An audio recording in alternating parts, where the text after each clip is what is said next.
Hello everyone, welcome to गणित Gurukul and this is Yogesh Garg. So in this video हम लोग एक क्वेश्चन डिस्कस करने वाले हैं।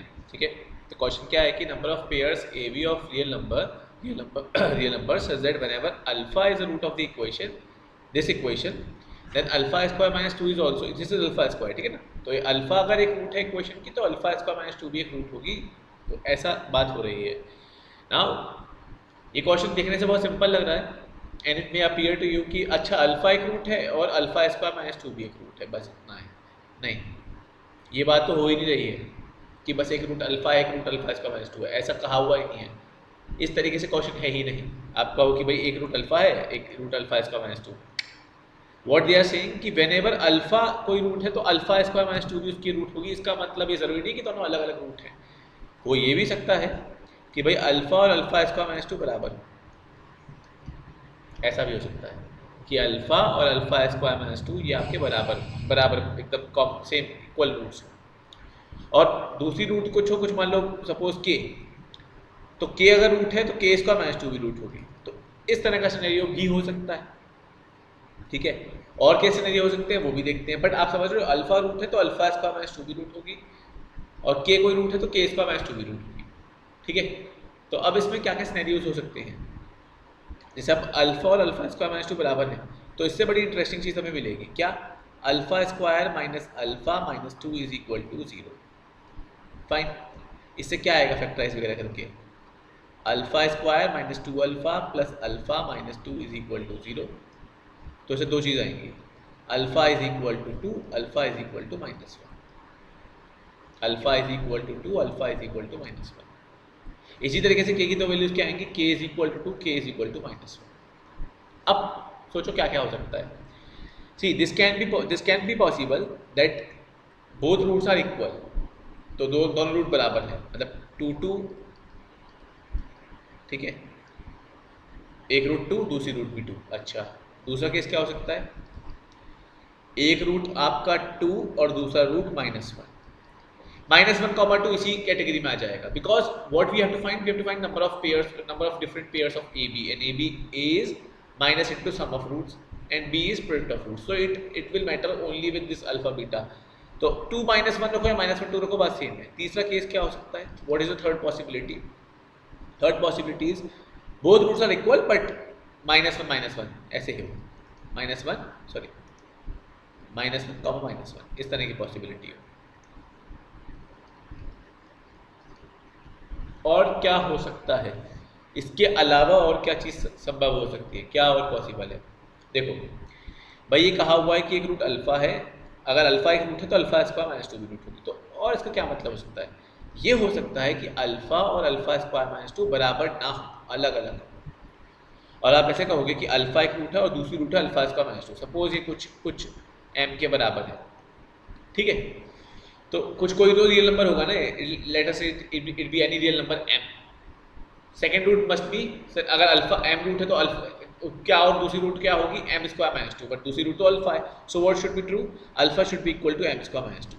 समझ पा रहे हो भाई, एक रूट अल्फा है तो दूसरी रूट क्या हो जाएगी alpha square minus two. Alpha square minus two भी तो कोई रियल नंबर होगा, वो रियल नंबर को मैंने कुछ m बोल दिया। अब वो m अगर रूट है तो m स्क्वायर माइनस टू भी रूट होगी। ठीक है, so now what we can say, what we can do, what we can observe over here, भाई अल्फा माइनस एम दोनों को सब्ट्रैक्ट कर दो, is equal to M square minus two minus alpha square minus two, ऐसा हो जाएगा। ठीक है, so what we can do, minus two खत्म हो जाएगा, M square minus alpha square ऐसा बचेगा आपके पास, और ये अल्फा माइनस है। अब आप एक बात समझो, दोनों अगर अलग अलग रूट लेके चल रहे हैं हम लोग, alpha is equal to M वाले रूट हमने कर लिए हैं, दोनों बराबर वाले कर लिए हैं केस, वो तो खत्म हो गया, उसकी तो बात मत करो। तो अल्फा माइनस एम को आप जीरो नहीं मान सकते हो, हटा दो उसको। तो ये वन इज इक्वल टू इधर क्या आएगा माइनस एम प्लस अल्फा। समझ रहे हो, मैं थोड़ा शॉर्ट में कर रहा हूँ, वो M plus alpha into M minus alpha होगा, एम माइनस अल्फा हट जाएगा, माइनस वन आ जाएगा। तो यहाँ से हमारे पास आ जाएगा कि भाई M plus alpha minus one है, लेकिन एम प्लस अल्फा तो माइनस वन है, पर एम अल्फा क्या होगा वो समझना जरूरी है। वैसे एक बात आप समझ सकते हो, M plus alpha minus one है ना, माइनस ए क्या हो जाएगा minus one, M plus alpha is equal to minus A होगा, माइनस ए माइनस वन आ गया तो ए की वैल्यू क्या आ जाएगी वन। तो वैसे पता है क्या है, आप मतलब यहाँ से जो भी दो पेयर्स आएंगे उनको आप ऐसा कैटेगराइज कर सकते हो, या वैसे कह सकते हैं नहीं, निकालना पड़ेगा, we have to find it out. हमें नहीं पता ना एम अल्फा क्या बने, हमें निकालना पड़ेगा, तब तक हम नहीं कह सकते। मतलब चक्कर ये है, देखो मैं क्या कहना चाह रहा हूँ, यहाँ पे टू रूट्स जैसे, तो आपका ए बी का पेयर क्या आ जाएगा, ए क्या आएगा -4 और बी क्या आएगा 4। 2 -1 रूट्स थी तो ए क्या आएगा -1 और बी क्या आएगा -2। -1 रूट्स हैं तो ए क्या आएगा 2 और बी क्या आएगा 1। तो 3 पेयर आ गए ए बी के। अब इससे क्या होगा ना, आप देख पा रहे हो ए क्या आएगा इससे 1, तो वैसे हम कह सकते हैं यार ए 1 आएगा, बी कुछ भी आएगा, इन तीनों में तो नहीं है, तो निकालने की ज़रूरत नहीं है। ऐसे मतलब एम अल्फा की वैल्यू निकालने बैठ के ज़रूरत नहीं है, ठीक है ना। कहीं और फिर से 1 आ जाए वापस ए की वैल्यू, और केसेस अगर हमारे पास आए और ए की वैल्यू फिर से 1 आ जाए, तब हम सोचेंगे बैठकर। अभी हम इसको सिर्फ 1 कॉमा लिख के छोड़ सकते हैं, हमें फाइंड थोड़ी करना, तो गिनती करनी है। तो क्या इसके अलावा और भी केस पॉसिबल है? देखो वो क्या कह रहा है, अल्फा का रूट है तो अल्फा स्क्वायर -2 भी रूट होगी, एम कोई रूट है तो एम स्क्वायर -2 भी रूट होगी। क्या पता ऐसा हो रहा हो कि अल्फा और अल्फा स्क्वायर -2 के बराबर हो, और एम एक रूट है पर वो एम स्क्वायर -2 के बराबर नहीं है। एम रूट है तो एम स्क्वायर -2 भी रूट होगी, तो क्या पता एम स्क्वायर -2 उसके बराबर हो। ऐसा हो तो आपको लगेगा कि आप एम को भी तो उसके बराबर रख सकते हो। तो alpha is equal to M वाले केस तो हो ही चुके हैं, 1 1 और 2 -1 2 2, तो उसको तो फिर से काउंटिंग करने का मतलब नहीं है। व्हाट आई एम सेइंग, भाई एक रूट है अल्फा, एक है एम। अगर अल्फा है तो अल्फा स्क्वायर -2 भी होगी, अगर एम है तो एम स्क्वायर -2 भी होगी। तो एम स्क्वायर -2 अल्फा के बराबर हो जाए, बट अल्फा स्क्वायर -2 एम के बराबर नहीं हो, क्योंकि वो केस तो हो चुका है। इस तरह का सिनेरियो हो जाएगा। ऐसे में कितने रूट्स मुमकिन, ऐसे में कितने पेयर्स पॉसिबल है अल्फा ए कॉमा बी के? तो देखो यहाँ आप एक चीज़ समझ सकते हो, alpha is equal to M वाला केस तो हम रिजेक्ट कर चुके हैं, आए ना। Alpha is equal to M वाले केस तो काउंट कर चुके हैं। अगर ये दोनों बराबर हैं तो इससे मैं क्या कह सकता हूँ, alpha square is equal to M square. Alpha is equal to M वाले केस काउंट नहीं करने, तो उसका मतलब क्या हो जाएगा, alpha is equal to -m। और इन दोनों को इक्वेट करके तो हमें पता ही है कि वैल्यूज क्या आएंगी अल्फा की, 2 और -1। तो बस अब बात खत्म। Alpha is equal to -m है ना, तो एक रूट अगर 2 है दूसरी क्या हो जाएगी -2, एक रूट अगर -1 है दूसरी क्या हो जाएगी 1। सब तो 0 ही आ रहा है हमें, लेकिन प्रोडक्ट अलग अलग आ रहा है, तो इससे 2 और पेयर्स आएंगे। Are you getting this?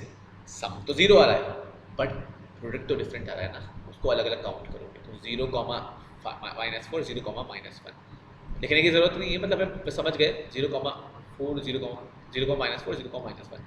तो अपने पास इस 6 पेयर्स तो अब तक आ चुके हैं, तो मतलब 2 या 4 तो उसका आंसर नहीं है। अब हमें बस ये चेक करना है क्या और पेयर्स हो सकते हैं, क्या इसके अलावा और कोई पॉसिबिलिटी है। जैसा सेम हमने अल्फा स्क्वायर -2 एम स्क्वायर -2 के साथ किया, ऐसा ही हम ये भी तो कह सकते हैं ना, भाई अल्फा रूट है तो अल्फा स्क्वायर -2 भी रूट होगी, वो कुछ एम के बराबर है। अब ये जो एम के थ्रू एम स्क्वायर -2 है वो अल्फा के बराबर मत रखो, वो तो हो चुका है। जो एम के थ्रू एम स्क्वायर -2 आएगा वो इससे इक्वेट कर दो। बट आप समझ सकते हो फिर से वही ड्रामा होगा, alpha is equal to -m आएगा, सेम वही चक्कर चीज़ें आएंगी, तो उसका मतलब इससे कोई और अलग केस नहीं आने वाला है। तो यही हमारे अपने पास टोटल सारी पॉसिबिलिटी है। कैसे समझना था इसके अंदर, कैसे पॉसिबिलिटीज़ की बात करी? एक तो ये था कि भाई दोनों बराबर हो सकते हैं, तो उससे 2 -1 alpha is equal to alpha square -2 और K is equal to K square -2, उससे जो दो आए तो पेयर्स उनके इंटरमिक्स पेयर 2 -1। फिर क्या हुआ, फिर ऐसा कहा कि alpha is equal to M square -2 और M is equal to alpha square -2, इससे कितने पेयर्स आए, इससे एक ही आया, ठीक है। फिर लास्ट कहा कि भाई अल्फा एक रूट एक एम है, अल्फा के लिए अल्फा स्क्वायर -2 आएगा, एम के थ्रू एम स्क्वायर -2 आएगा, तो हम ऐसा कहते हैं कि alpha is equal to alpha square -2 is equal to M square -2, ठीक है।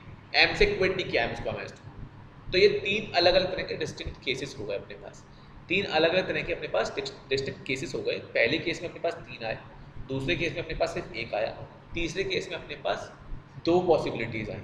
तो कुल मिला के 3, 1 और 2 कितने हो गए, 6 पॉसिबिलिटी आ गई। तो उसका आंसर क्या होगा, 6 डिफरेंट नंबर ऑफ पेयर्स होंगे। एक बार आप आराम से समझ लो, कहीं कोई पॉइंट अगर ऐसा लग रहा हो आपको कि जो स्टक किया हो, जो नहीं क्लियर हो रहा हो, तो प्लीज़ आप कमेंट में इसको बताना मुझे, ठीक है ना। वैसे मैं समझ सकता हूँ कि पॉज करके या रिप्ले करके आप जहाँ पे कोई पॉइंट में कन्फ्यूजन हो वो देख सकते हो, ठीक है ना। और इन केस आपके पास कोई और बेहतर आइडिया हो, शेयर करना चाहो इस क्वेश्चन से रिलेटेड आपको लगा हो, तो वो भी आप मुझे कमेंट में बता सकते हो, ठीक है ना। So stay tuned, keep watching गणित गुरुकुल, और मैं ऐसे ही और वीडियोस के साथ आगे आता रहूँगा। चलें, बाय।